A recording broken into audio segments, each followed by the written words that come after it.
رمضان المبارک میں عمومی طور پر زکوٰۃ دی جاتی ہے، تو زکوٰۃ کے حوالہ سے بہت زیادہ ہمارے اندر کوتاہی ہے، اور مختلف صورتوں میں کوتاہی ہے کہ ہم زکوٰۃ دیتے وقت، نکالتے وقت، اول تو یہ ہے کہ زکوٰۃ شروع سے ہی نہ نکالنا۔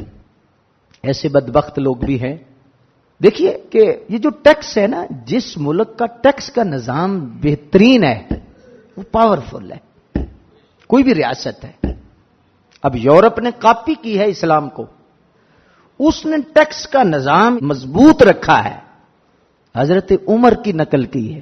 یہ جو نظام ہے کہ عام ریاست میں جو ٹیکس ہے، اس طرح پورا جو جہان ہے، اللہ فرماتا ہے کہ یہ ہمارا ملک ہے، اس میں تم رہنے والے ہو، اس میں جو ہمیں مانتا ہے، جس نے ہمیں الہ مانا، جس نے ہمیں اللہ مانا، رب مانا، میرے محبوب کا کلمہ پڑھا، پر ان پر ضروری ہے 100 میں سے 2.5 ہمیں زکوٰۃ، یہ ہمیں دینا ہے۔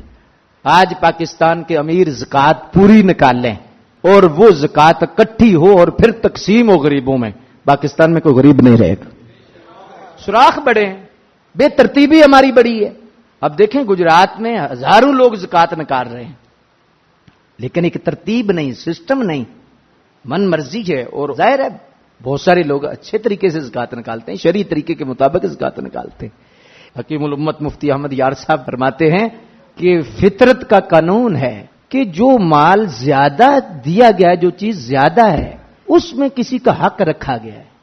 مثال دی، فرمایا دیکھو بھینس ہے، اور بھینس کا 1 بچہ ہے، دودھ کتنا ہے؟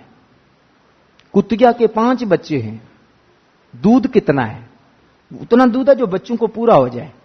اس کا 1 بچہ ہے بھینس کا، تو دودھ 10 گنا بچے سے زیادہ رکھا گیا ہے۔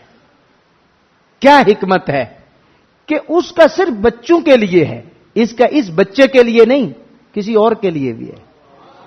تیرے مال کے اندر اگر زیادتی اللہ دے رہا ہے، برکت دے رہا ہے، تجارت ہو رہی ہے، فیکٹری چل رہی ہے، پیسہ آ رہا ہے، تو یہ اللہ کا فضل سمجھو، لیکن ساتھ سمجھو کہ اس میں جو 100 آیا ہے 2.5 میرے نہیں۔